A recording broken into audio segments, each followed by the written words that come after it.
But thank you very much for the invitation to the political PR for doing this joint event with us. This is the time when everyone is uh, looking for what to study, where to study, when to study, and it is very timely initiative by the political PR that they have invited us to do this joint program with them. My name is Amar Yunus, and as far my company is concerned, IMO Innovation Consultants.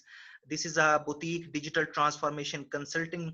We provide innovative consulting, trainings, networking opportunities, as well as we train individuals, institutions, state bodies, educational universities in their capacity building.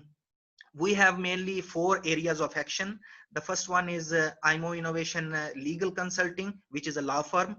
IMO Innovation Lyceum, which is an educational and career counseling, where students and parents, they come to us and we suggest them what to study, where to study. And then we have IMO Innovation Sea Change, which is a business consulting.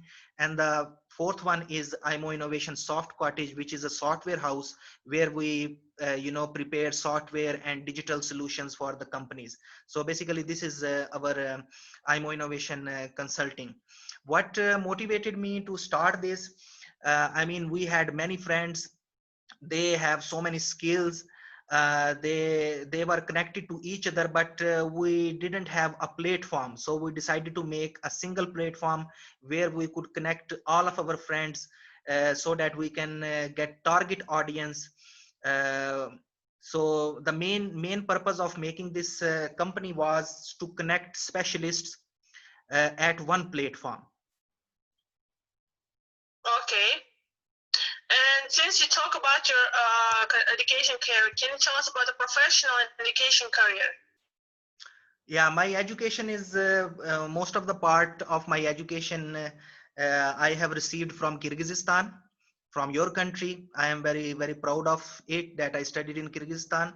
I did my medical degree, finance degree, and law degree and political science degrees from Kyrgyzstan. I studied in Italy, from where I did my masters. I studied in Lebanon, where I did another masters in democracy and human rights.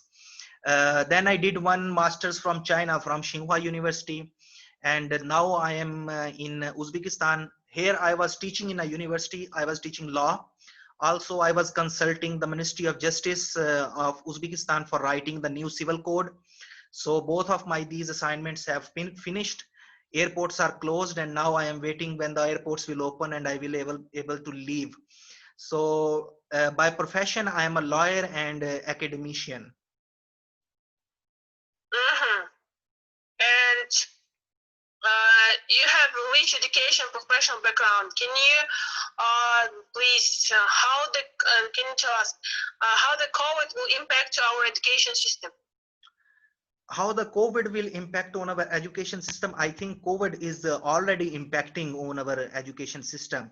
um, you can see that the universities have shifted to online learning. It is already fourth month that majority of the universities, either they are not working, no one is working on campus, and if there are classes, they have been shift on online. So education scenario has completely changed because of this pandemic. Previously this never happened. Even though we had online learning courses, we had distance learning courses, but with this pandemic, especially the people who were enthusiastic to go and sit and experience the classroom environment, they have left no other chance beside sitting at their home and to study online. For many people it is very convenient, especially for those who are working and studying at the same time. But for many people who wanted to go to university, they are now missing their universities. But for those who were not interested to go to university, they are also suffering because they cannot do any business are also closed. So basically everyone is at home, and people are taking a step back and rethinking that what they should do in future, how they can utilize their education more productively, and so on. Mm-hmm. And today, most universities have online classes. How they you can evaluate this education system? good or bad this online system of education? I mean, it is not up to me to evaluate it. Is it good or bad? But in general, I would say that the online education is not the substitute of the in classroom learning. And if you go in some of the European countries or even in South Asia, in India, Pakistan, people are protesting, students are protesting that they are paying huge tuition fees for studying on campus, but they are being given online education for which they are not paying. So this is something which is an alarming situation, not only for students but for parents, for universities, that how to compensate all the stakeholders. I mean, from one dimension, it is very good that academicians, they have more autonomy. They can stay at their home, they can focus more on their research, because research required time. Previously academician had no time, but now they have a lot of time, so they can use this time to do their research. Students, they wanted to have more freedom. Now they have a lot of freedom. They can study in their available free time. They can study whatever they want. But on the other side, I think that there is an impact on the quality as well. I mean, quality has definitely went down, because as I earlier mentioned, that this online education is not the substitute of the in classroom learning, which also teach you not only education but also the discipline. And students usually have networking opportunity when they sit with their peers. Now these things have finished, so there are both positive and negative impact of this. Mm-hmm. And now they're what they have, I mean, students focus on while selecting their future education career. What they have to focus on more. I mean, there are so many things on which they have to focus. The first thing is that they have to realize that if this pandemic is happening right now, something similar can happen in future, which will force them to stay at home. So they should come up with some ideas that what they can do if something like this happens in future.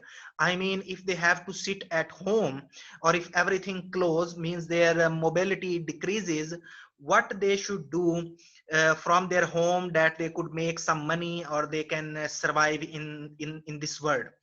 So I think that there are a number of professions available which they can look at. They definitely, the skilled based subjects, they will be in demand. People will go less towards social sciences and humanities. I mean, the less and less people will go for linguistics, or maybe literature, because this is something which doesn't pay you well if you have to sit at home. So people will go more for skills. I mean, medicine, or paramedics, or biology, applied sciences, engineering. These are some of the areas which will be in demand. And one of the most important thing is that in this COVID situation, we all benefited from technology. Means technology benefited a lot. So all the technology related educational areas, they will be in demand. So if students are willing to go for something what they want to do in future, and they have to choose something right now, they should look into technology as well. Mentioned about the professionals, and how do you think which profession will be demand in the post-COVID period? Yes, as I mentioned that there are number of professions. Right now you can see that there are more patients than doctors. So definitely the medicine and medical related fields, they will be in demand. The other things are, for example, you have seen that most of the businesses, they are trying to shift online. So computer and computer related businesses, the areas of education which can help students to digitally transform the businesses, anything related to the logistics and supply chain which can be digitalized, and any area of education which can help businesses to digitalize. So all of these areas will be in demand, and most of them, they will be related to technology related areas. I mean, in many countries in post-COVID area, during the COVID time, people have utilized drones to bring deliveries to certain places. They have used drones to deliver, the products. So it's mean that engineering and engineering related fields will also be in demand. Also, I can say that the law will be in demand, because law is related to society, and society is something which is dynamic. And when this virus or any pandemic situation puts an halt on the dynamic nature of society, the law have to change. There is a need to bring new regulations. So I think that the law and the legal sciences will also be in demand. Mm-hmm. And you mentioned about like the programs and how the people, like students, can select the like programs and scholarship, and what you can suggest them So during this period of time. yeah, as for programs is concerned, I have already mentioned that which areas they should look into. Um, so for scholarships we can discuss, but before that we should see that there will be more scholarships in certain areas, and there will be less scholarships in certain areas. For example, in medicine, in medicine related fields, there will be more scholarships available. And if we talk about literature or humanities or social sciences in general, there will be less scholarships, because companies will be less interested to invest in something which cannot be used in post COVID world, or in a pandemic situation like this. So I think that students should, if they want to get scholarship, they should look into the applied sciences, engineering areas, because this is something which will be in demand. So they should have subject targeted scholarship. They shouldn't target a scholarship and then choose a subject. They should first choose a subject and then look for scholarship for them. And which subjects will be in demand, I have already mentioned. I mean, there are many scholarships available which are general in character. For example, if you want to go to UK, there is Commonwealth Scholarship, Achieving Scholarship. In Germany, they have a DART Scholarship. In China, they have Chinese Government Scholarship, and so on. So these are the general scholarships. But I personally think that these generalized scholarships will give preference to these areas which I have mentioned, like applied sciences, medicine, computer, IT technology, law, etc. So even if a student is targeting a general scholarship like DAD for Germany, he should select a subject which is demanded in post-COVID world. Mm-hmm. And for example, how the students can be sure that they will get 100% of scholarship? Yes, this is a very important question. Thank you for asking. That many students approach us and they ask us that what they should do so that they should be sure that they will get scholarship. So scholarship depends on your presentation. It is not about how intelligent you are. It is about how well you perform during this application process. If it is if we take it as different stages, the first stage is targeting an specific scholarship or program. So everyone knows that what he is capable of, so you should go for those scholarships. Means not all students can get admission into Oxford or Harvard or Cambridge.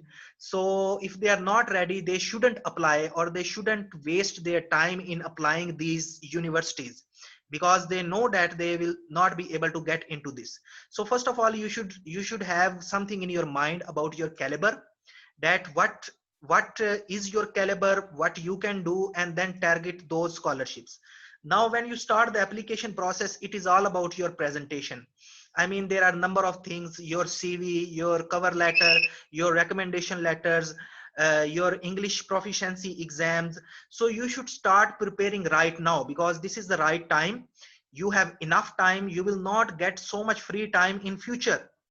So this is the best chance, this is the best time to start working on your English, on your cover letter, on polishing your resume, on connecting your teachers to ask their recommendations. Okay, and then you have enough time to get someone who can review these things. So the people will review, and when the application time will come, you will be ready with your documents. So once your documents are ready, you present these documents. Then the next stage is about interview. It also depends how well you perform in interview. Sometimes it happens that if you meet the minimal criteria which your documents shows, the next game is of interview. People don't care which documents you have submitted, they care about how you perform in interview. And for performing well in interview, you have to study about the university, about the program. Most of the question which they ask in your interview, they ask about what you want to do in future, what you want to do with this master degree or bachelor degree, how you think that this master or bachelor degree will fit into your professional career. They ask about your research potential. I mean, previously no one cared about your research potential at bachelor and master level. Now even at bachelor and master level in interviews, they ask about your research interests. So you should think about your research interest, how well you can tell to your professors about your research interest, I mean in interview. So you should also work on your communication skills. uh, for this purpose, you can do practice with some of your colleagues, with your teachers. You can ask their time, you can do a mock interview with some professionals. So these are number of things which you should start right now, and build confidence in your documents and in your communication skills. And then you will be 100% sure that you will get a scholarship, because it is not always about if you have a red diploma or blue diploma or 4 GPA. It is about your presentation, that how well you present your application. Okay, and I think there's so many questions about motivation letter. Can Okay. you briefly talk about motivation letter? Yes, so there are different formats and different demands of motivational letters.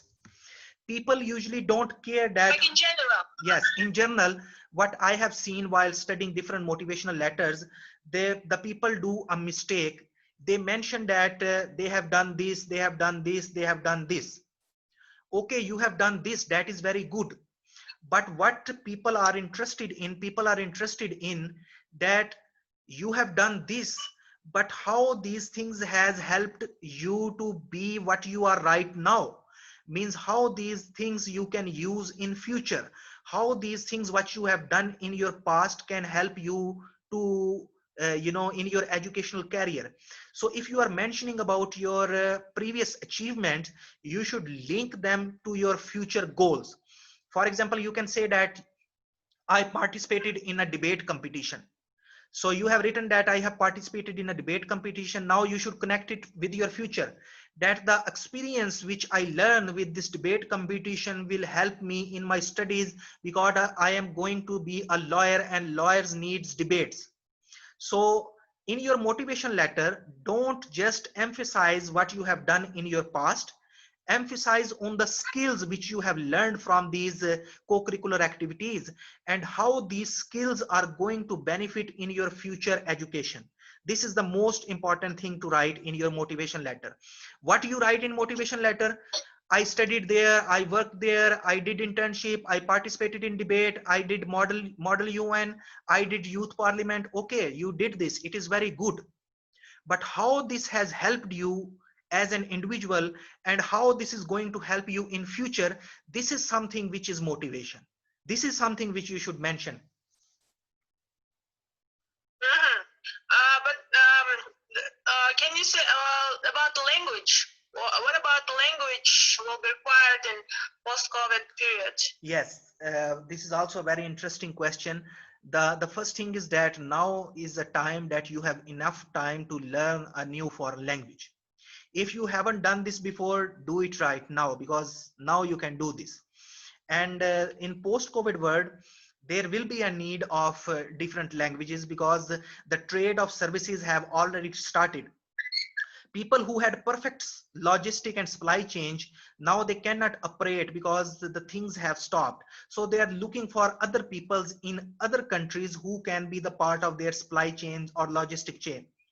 So the foreign languages will be in demand, and you have a time to learn about foreign languages. And for students also, it is very important to learn a foreign language, because there are some scholarships which you can get just because you can speak that foreign language. For example, if you speak German, you have more chances to win DARD scholarship. If you speak French, you have more chances of winning a French scholarship. If you speak Chinese, you have more chances of winning a Chinese scholarship. Okay.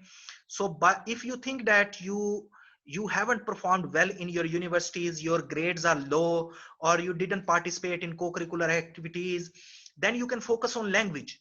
You can learn language, and then you can be again in competition, and you can again apply for scholarships. Okay, and which language you think will be the most like popular or important after the COVID pandemic situation? All the languages are important, and all the languages depends on your area of interest. For example, Chinese language is something which is already in demand, because we are in Central Asia and China has a huge influence on us. Chinese companies are already looking for this digital intervention in our region. I mean, they are looking for more and more opportunities in this region. So Chinese is something which can be learned. Then you can think about the Arabic language. Then you can think about German. Arabic? Yes, Arabic language, because the Central Asia previously, you know, previously in Central Asia, they didn't care about uh, building good relations with Middle Eastern countries. But now, which I can see that a lot of investors are coming from Middle East. They are not only investing in business, they are investing in education. They are investing in healthcare. They are investing in construction. Okay. So this is something which you can consider. Now, Chinese and Arabic, these are something which is new for this region, for Central Asian region, but they will be very much in demand in future. uh, I know that students already know Turkish language, they know English language, but this is something which everyone speaks, which everyone in this region can say that I speak English, I can speak Turkish. But if you have to learn something new, I think Chinese and Arabic are two languages which will be very much in demand in Central Asian region in upcoming some days. You can consider this. Okay, and the last question, and I think it's already like time. I have a last question. What kind of activities they have to participate, like a model parliament, youth parliament, or something Yes. debate? Yes. Is it important for you for our application, like when we fill the application? Yes, it is very important. Kind of activities. It is very important. It is very important to participate in co-curricular and extracurricular activities. Sports are also very important, but co-curricular activities such as debate, conferences, seminars, symposium, model UN, youth parliament, quiz programs, these are some of the things which give weightage to your applications. I mean, if you have a 4 GPA, or if you have a red degree, but you are just a bookworm, you know only what is written in the book, you are not a potential candidate, because when they will import you as a talent, they want an active person. So if you prove that you have been active not only in education but all the spheres of life, then your application will be, you know, picked up, you will be selected. Because they don't need an intelligent person which is demonstrated by his grades. They need an active person which can do the marketing of the institution also, which can bring diversity to their university, and this diversity should be shown. Means they will not bring someone who is very good student and stay in the hostel. They want someone who should come, and then he should you know, participate in everything, so that they can show to everyone, like, see, the foreigners have come and they are very much active. So they need these people.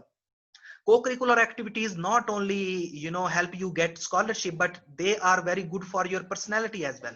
Especially in post COVID world, we need people who have high emotional intelligence. We need people who have a high rate of empathy. We need people who have leadership skills. Yes. So team skills, they should be good team members.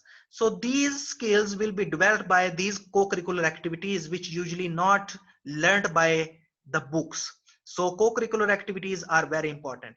Now you can ask that how they can participate in co-curricular activities in COVID situation. There are so many things happening online. There are online conferences, online model UN, online youth parliaments, online competitions are happening, and you have enough time. Use this time and participate in these online activities. Okay, but so many people are like complain that it's online is not so interesting and it's not so efficient like offline meetings. Yes, I already said that there are issues, but if it is not interesting, it doesn't mean that you shouldn't do. I mean, when you don't have any other option available, you shouldn't miss the opportunity. You should utilize this opportunity.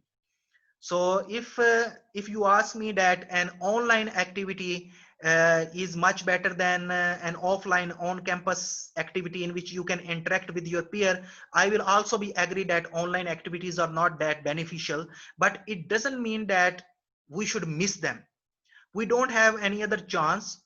So if there is an activity which is available and it is available for free, you should definitely achieve this. You should definitely get benefit of it. You should have at least something to put on your resume. This will also be a plus for your application. When people will see that you didn't waste your COVID time, you were not just sitting, sleeping and eating, but you were doing something when everyone else was sleeping and eating, definitely they will prefer you.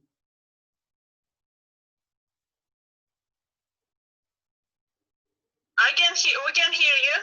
Yes, can you hear me now? Can you repeat your last? Can you hear now? Can you repeat your last sentence? Yes, I am saying that it will give benefit for your, it will be a benefit for your application, because when the evaluators will see that you didn't waste your pandemic time, you use this pandemic time for doing productive activities like online activities, they will definitely select you because you didn't waste your time. So my point is that if there is an online activity available, you should achieve this opportunity. You shouldn't miss this opportunity by saying that this is not interesting.